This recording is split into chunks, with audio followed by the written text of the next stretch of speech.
Hello students, welcome to my channel. तो student, जैसा कि आपके बीए थर्ड सेमेस्टर हिस्ट्री जिसमें आपको पढ़ना है आधुनिक भारत का इतिहास 1757 ईस्वी से लेकर 1950 ईस्वी तक, तो उसकी एक सीरीज चल रही है, यानी आधुनिक भारत के इतिहास की जो सीरीज चल रही है उसमें आज हम पढ़ने वाले हैं लॉर्ड कर्जन के बारे में। लॉर्ड कर्जन भारत का एक ऐसा वायसराय था जिसने बंगाल का विभाजन किया था। तो आज के इस वीडियो में हम लॉर्ड कर्जन के बारे में और बंगाल का विभाजन उसके बारे में पूरा डिटेल में पढ़ने वाले हैं। तो देखिए, इसके पहले की जितनी वीडियोस हैं आपके बीए थर्ड सेमेस्टर हिस्ट्री के सिलेबस की, तो उस पर वीडियोस एक क्रम में मैंने अपलोड कर रखी है। और लॉर्ड रिपन और लॉर्ड लिटन जो भारत के वायसराय रहे उन पर भी वीडियो मैंने अपलोड कर दी है। तो मैं आपको प्लेलिस्ट की लिंक इसी वीडियो के डिस्क्रिप्शन बॉक्स में दे दूंगी, तो चेक करके पढ़ लीजिएगा। उसके अलावा जो भी किसी कंपटीशन एग्जाम की तैयारी कर रहे हैं और हिस्ट्री पढ़ रहे हैं, उनका जो सब्जेक्ट है, तो उनके लिए भी ये हिस्ट्री की पूरी जो प्लेलिस्ट मैं बना रखी हूँ हिस्ट्री की, उनके लिए महत्वपूर्ण होगी, तो वो भी पूरी क्लास को किया करें।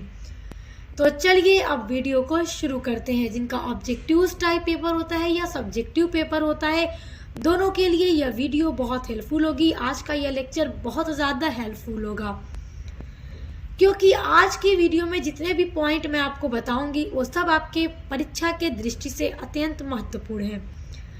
तो लॉर्ड कर्जन ये भारत का ऐसा वायसराय था जिसने बंगाल का पार्टीशन किया। तो लॉर्ड कर्जन भारत के वायसराय बनते हैं 1899 ईस्वी में, और इनका जो कार्यकाल चला वो 1905 ईस्वी तक चला।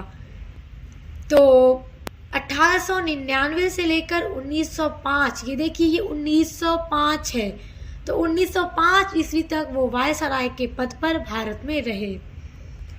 और लॉर्ड कर्जन भारत के ऐसे वायसराय बने थे, मतलब सबसे कम उम्र में ये भारत के वायसराय बने थे।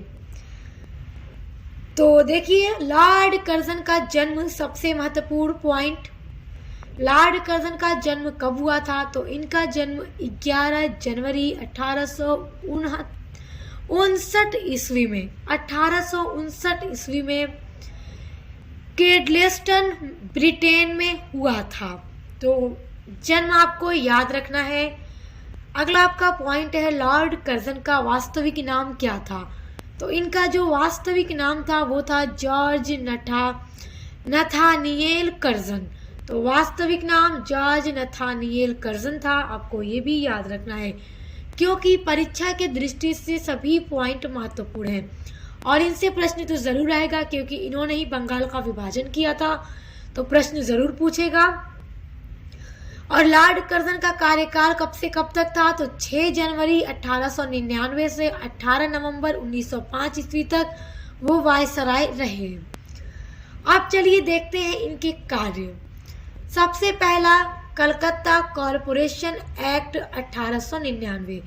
जिस वर्ष ये वायसराय बने उसी वर्ष कलकत्ता कॉरपोरेशन एक्ट 1899 आया। देखिए, इस अधिनियम ने निर्वाचित विधायकों की संख्या को कम कर दिया और भारतीयों के स्वशासन से वंचित करने के लिए मनोनीत अधिकारियों की जो संख्या थी उसमें वृद्धि कर दी गई। यानी कि इस कॉरपोरेशन में जो अंग्रेज थे उनको प्रधानता दी गई, भारतीय के अकॉर्डिंग अंग्रेजों को प्रधानता दी गई, जिसके कारण इसके विरोध में कॉरपोरेशन के 28 भारतीय सदस्यों ने इस्तीफा दे दिया था। तो याद रखिएगा। अब देखिए, अगला बिंदु है अकाल। देखिए, जब लॉर्ड कर्जन भारत के वायसराय रहे तो कर्जन के भारत आगमन के बाद भारत में भीषण अकाल पड़ा था, जिसने दक्षिण, मध्य और पश्चिमी भारत के व्यापक क्षेत्रों को प्रभावित किया था।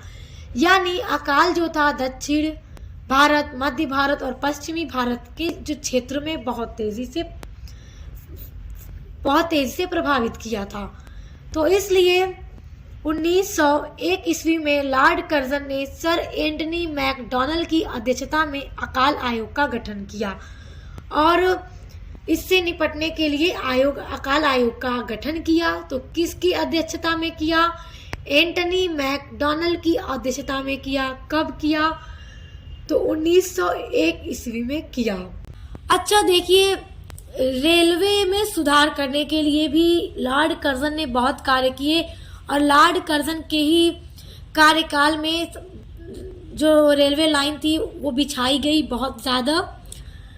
तो देखिए, कर्जन ने भारत में रेलवे की सुविधाओं में भी सुधार करने और रेलवे को सरकार के लिए लाभदायक बनाने का भी फैसला किया। यानी कि रेलवे की जो सुविधाएं थी उनमें भी सुधार करने का इसने फैसला किया और रेलवे को सरकार के लिए लाभदायक बनाने का भी फैसला लॉर्ड कर्जन ने किया। तो इसीलिए लॉर्ड कर्जन ने 1901 ईस्वी में एक रेलवे आयोग का गठन किया और किसके नेतृत्व में किया? तो थॉमस रॉबर्टसन के नेतृत्व में लॉर्ड कर्जन ने 1901 ईस्वी में रेलवे आयोग का गठन किया। देखिए, लॉर्ड कर्जन के समय में ही रेल की जो पटरियां थी उनको तेजी से फैलाया गया और रेलवे का उपयोग व्यापार के लिए भी किया जाने लगा। अब देखिए, लॉर्ड कर्जन के कार्यकाल में ही बंगाल का विभाजन हुआ था। लॉर्ड कर्जन ने बंगाल का विभाजन किया था। तो इनके देखिए, बंगाल का विभाजन आपको पढ़ना बहुत ज़रूरी है क्योंकि ये प्रश्न आपके पेपर में ज़रूर पूछा जाएगा, चाहे ऑब्जेक्टिव आपका पेपर होता हो या सब्जेक्टिव होता हो। तो बहुत ध्यान से समझिएगा, एक एक चीज़ को हम समझेंगे। बंगाल का विभाजन क्यों किया, कब किया और किस लिए किया, अंग्रेज़ों का इसके पीछे क्या उद्देश्य था, तो बड़े ध्यान से समझने की कोशिश कीजिए। चलिए ध्यान से सुनिएगा। देखिए, भारत पर राज करने के दौरान ब्रिटिश सरकार के लोगों ने कई तरह के अत्याचार भारतीयों पर किए, लेकिन उस दौर की 16 अक्टूबर 1905 की जो तारीख थी वो भारतीय इतिहास में दर्ज हो गई, क्योंकि यह वह तारीख है जब भारत पर ब्रिटिश सरकार के विचारों का हमला हुआ था और बंगाल का विभाजन 16 अक्टूबर 1905 ईस्वी में कर दिया गया था। तो ये जो तारीख है भारतीय इतिहास में दर्ज हो गई। और बंगाल का विभाजन क्यों किया गया? देखिए, धर्म के आधार पर भारतीयों को बांटना अंग्रेजों का मकसद था। ब्रिटिश सरकार ने हिंदू मुस्लिम एकता को तोड़ने की तैयारी कई महीने पहले से ही शुरू कर दी थी। यानी 1905 में 16 अक्टूबर को बंगाल का विभाजन किया तो उसके कई महीने पहले से ही हिंदू मुस्लिम एकता में फूट डालने के लिए उन्होंने बंगाल का विभाजन किया था। तो देखिए, और इसकी आधिकारिक घोषणा जो थी 16 अक्टूबर को, यानी पूरी तरह से कर दिया गया, बंगाल का विभाजन कर दिया गया। तो देखिए, वर्ष 1905 ईस्वी में अविभाजित बंगाल प्रेसिडेंसी का विभाजन कर्जन के द्वारा लिए गए फैसलों में सबसे आलोचनात्मक था। देखिए, अभी तक लॉर्ड कर्जन ने अपने कार्यकाल में यानी अपने समय में जितने भी फैसले किए थे उनमें से बंगाल विभाजन का जो उनका फैसला था सबसे ज्यादा आलोचनात्मक फैसला था, जिसने न केवल बंगाल में बल्कि पूरे भारत में व्यापक विरोध को जन्म दिया और स्वतंत्रता आंदोलन को गति दी। पूरे भारत में इसने विरोध को जन्म दिया था और जो स्वतंत्रता का आंदोलन था उसको बहुत तेजी से गति मिली। देखिए, उस समय बंगाल जो था आज वाला बंगाल नहीं था, जो पश्चिम बंगाल हमारे भारत में है वो वाला बंगाल आज़ादी से पहले नहीं था। लगभग 8 करोड़ या 8.5 करोड़ की जनसंख्या वाला सबसे बड़ा प्रांत बंगाल था। देखिए, सामाजिक, आर्थिक और सांस्कृतिक दृष्टि से जो सबसे महत्वपूर्ण क्षेत्र था आज़ाद भारत से पहले वो बंगाल था। और उस समय बंगाल में वर्तमान के पश्चिम बंगाल, बिहार, उड़ीसा, असम का कुछ क्षेत्र तथा वर्तमान का बांग्लादेश शामिल था। यानी देखिए, वर्तमान में जो पश्चिम बंगाल है, हमारे भारत का जो राज्य है पश्चिम बंगाल, जिसकी राजधानी कोलकाता है, वो बंगाल वर्तमान में जो बिहार है, वर्तमान में जो उड़ीसा है और जो असम है इसका कुछ क्षेत्र और वर्तमान में जो बांग्लादेश है, ये सब एक में शामिल था, सब एक था और इसका नाम था बंगाल। तो इतना बड़ा प्रांत था बंगाल, जिसकी जो जनसंख्या थी सबसे अधिक थी, यानी 8 करोड़ के लगभग सिर्फ बंगाल की जनसंख्या थी। और उस समय जो भारत की टोटल जनसंख्या थी वो 40 करोड़ थी, और जिसमें से सबसे ज़्यादा जनसंख्या जिस प्रांत में थी तो वो बंगाल में थी, 8 करोड़ के लगभग। तो आपको याद रखना है कि वर्तमान में जो पश्चिम बंगाल है, बिहार है, उड़ीसा है, असम है और वर्तमान का जो बांग्लादेश है, वो सब मिलकर एक प्रांत था बंगाल। और देखिए, इसको बांटने का, इसके पार्टीशन का मेन मकसद अंग्रेज़ों का ये था कि हिंदू मुस्लिम एकता में फूट डाला जाए। हिंदू मुस्लिम हमारे भारत में मिलकर रहते थे, उनसे ये देखा नहीं जाता था। उनका मेन मकसद था, उनकी नीति थी, फूट डालो राज करो। जब तक वो हिंदू मुस्लिम में फूट नहीं डालते, वो किस तरह राज करते। तो इनका मकसद था कि इनको ही आपस में लड़वा दिया जाए और भारत में हम अपना शासन करें, खूब जमकर यहाँ पर राज करें। तो बस इसी कारण यही उनका मकसद था। तो देखिए, 20 जुलाई को बंगाल विभाजन की घोषणा कर दी गई। 20 जुलाई, अब आप सोचेंगे किस सन में, तो 1905 ईस्वी में। तो 20 जुलाई ये डेट बहुत महत्वपूर्ण है, यहाँ से प्रश्न पूछ देगा। बंगाल विभाजन की घोषणा कब की गई, तो 20 जुलाई 1905 में की गई। तो जब बंगाल विभाजन की घोषणा लॉर्ड कर्जन के द्वारा कर दी गई कि बंगाल का पार्टीशन होकर रहेगा, तो 7 अगस्त 1905 को विरोध सभाएं, यानी कि भारतीय सभाएं जो थी उन्होंने विरोध करना शुरू किया। और विरोध सभा कहाँ पर हुई, तो कलकत्ता के टाउन हॉल से विरोध सभा शुरू हुई। देखिए, तभी से स्वदेशी व बहिष्कार आंदोलन शुरू हो गया। स्वदेशी व बहिष्कार आंदोलन ये क्या है, समझिए। स्वदेशी यानी कि अपने देश का, यानी हम भारत में रहने वाले हैं, तो हमारे भारत में जो भी वस्तुएं बनकर तैयार होती हैं वो हमारे देश की हैं, यानी अपने देश की वस्तुओं को प्रयोग करो और विदेशी वस्तुओं का बहिष्कार करो, जला दो, तोड़ दो, फेंक दो। विदेशी वस्तुओं का प्रयोग मत करो। तो ये आंदोलन हमारे भारत में शुरू हो गया कि अपने देश की बनी वस्तुओं को प्रयोग में करो और विदेशी वस्तुओं का बहिष्कार करो।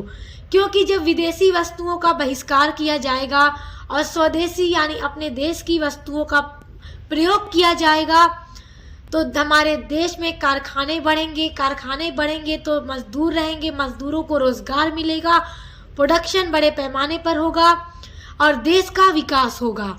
और यूरोपीय जो थे भारत में आए थे व्यापार करने के उद्देश्य से, तो जब उनका बहिष्कार किया जाएगा, उनके वस्तुओं का बहिष्कार किया जाएगा, तो व्यापार करने का जो उनका उद्देश्य रहेगा, जब उनके वस्तुओं की मांग कम होगी तो उनके जो इरादे थे वो कमज़ोर होंगे और वो भारत छोड़कर चले जाएंगे। इस कारण स्वदेशी यानी खुद के देश की चीज़ों को इस्तेमाल करो और बहिष्कार करो यूरोपीय वस्तुओं का। ये आंदोलन हमारे भारत में शुरू हो गया। और देखिए, बंगाल की जो लोग थे वो लोग बंगाल का विभाजन नहीं चाहते थे, चाहे वो हिंदू रहें या फिर मुस्लिम रहें, क्योंकि हिंदू मुस्लिम मिलकर रहते थे, उनमें एकता थी। यही एकता तोड़ना चाहते थे अंग्रेज, इसीलिए वो बंगाल का विभाजन करना चाहते थे।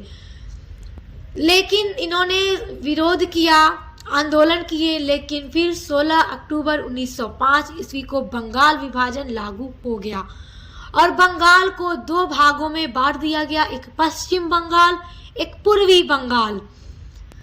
अब आपको समझाती हूँ कि जब बंगाल को 2 भागों में बांटा गया तो कौन कौन सा राज्य बंगाल पश्चिम बंगाल में आया और कौन कौन सा पूर्वी बंगाल में।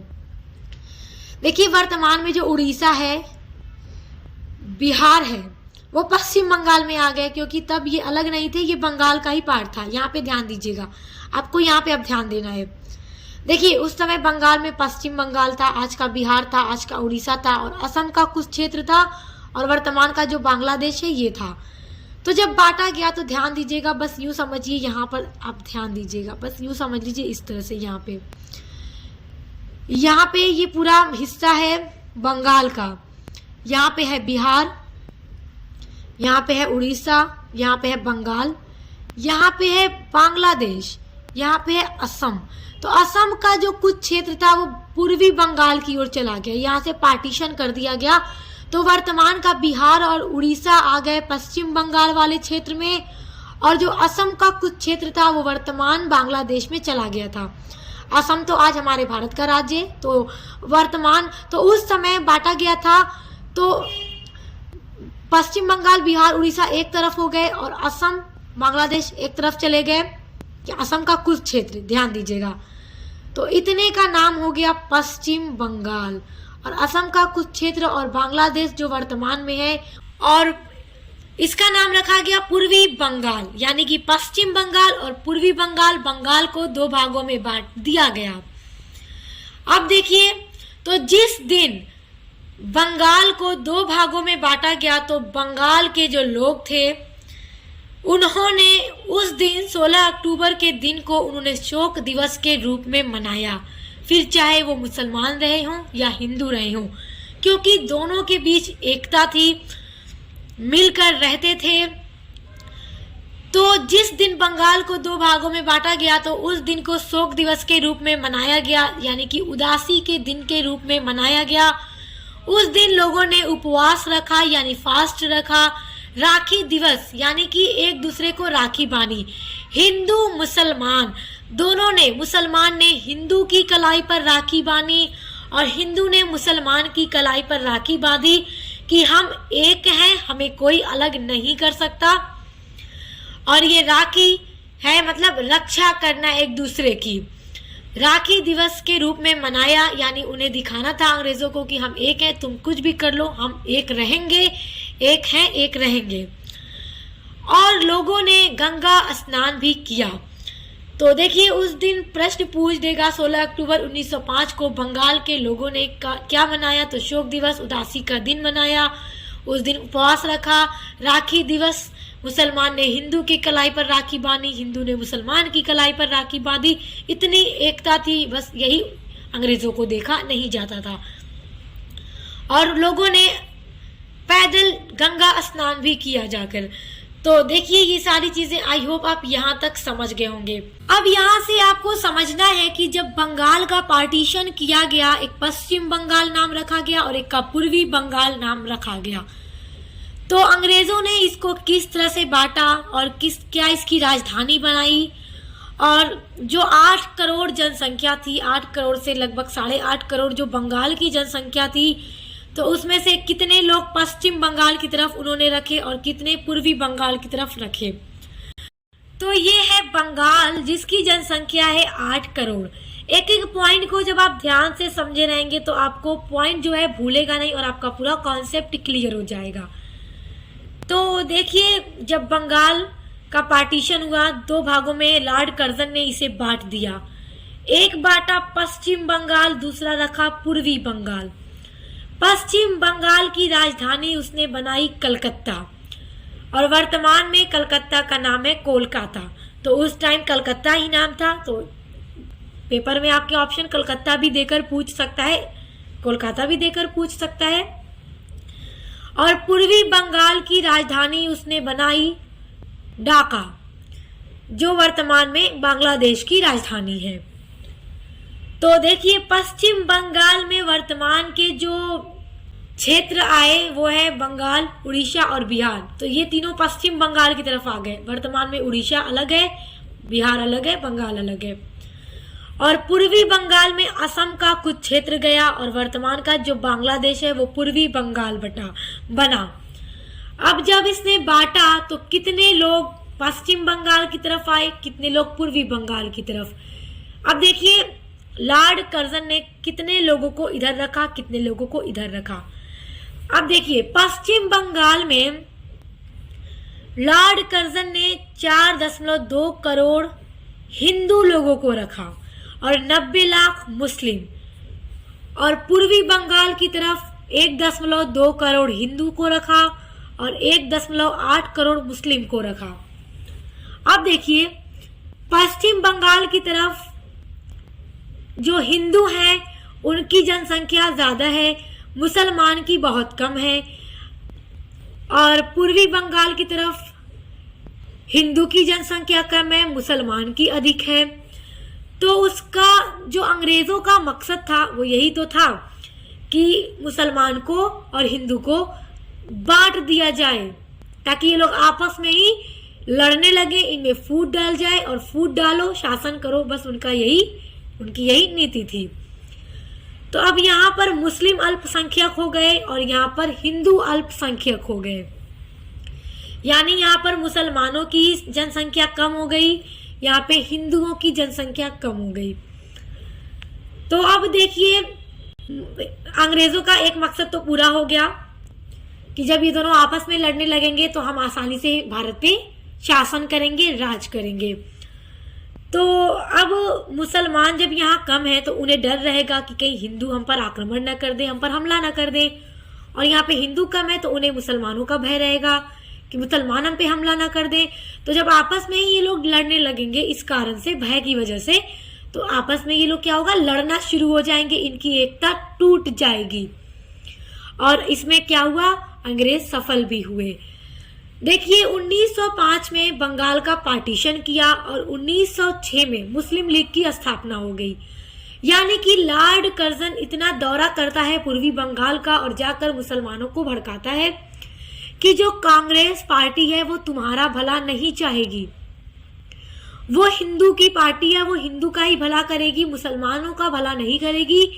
तो मुसलमानों के दिमाग में ये चीज उसने इस तरह से अंग्रेजों ने बैठा दी कि मुसलमानों को भी अब यही लगने लगा कि कांग्रेस पार्टी हिंदुओं का ही भला चाहेगी, मुसलमानों का नहीं चाहेगी।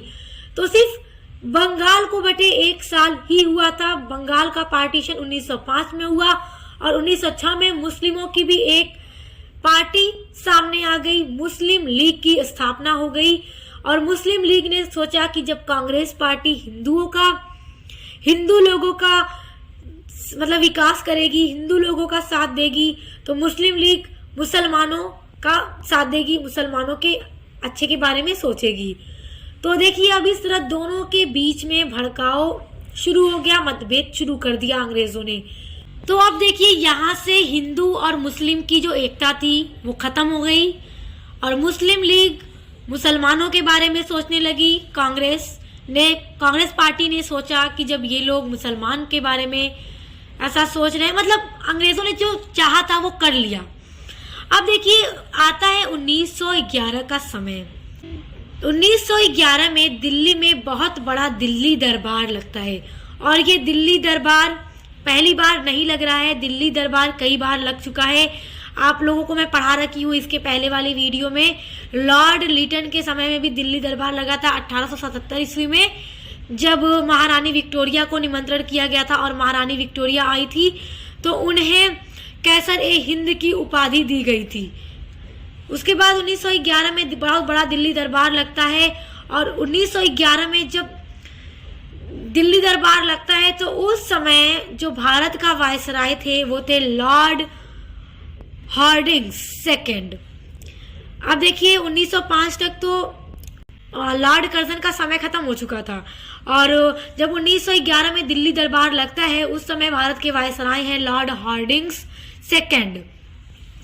तो दिल्ली दरबार लगता है तो जॉर्ज पंचम यानी जॉर्ज फिफ्थ तथा क्वीन मैरी को निमंत्रण भेजा जाता है और ये लोग आते हैं, दिल्ली आते हैं, इनवाइट किया जाता है इन लोगों को। तो जॉर्ज फिफ्थ अपनी वाइफ क्वीन मैरी के साथ दिल्ली आते हैं। तो जब ये दिल्ली आते हैं तो देखिए उस समय दिल्ली दरबार में क्या घोषणा की गई थी।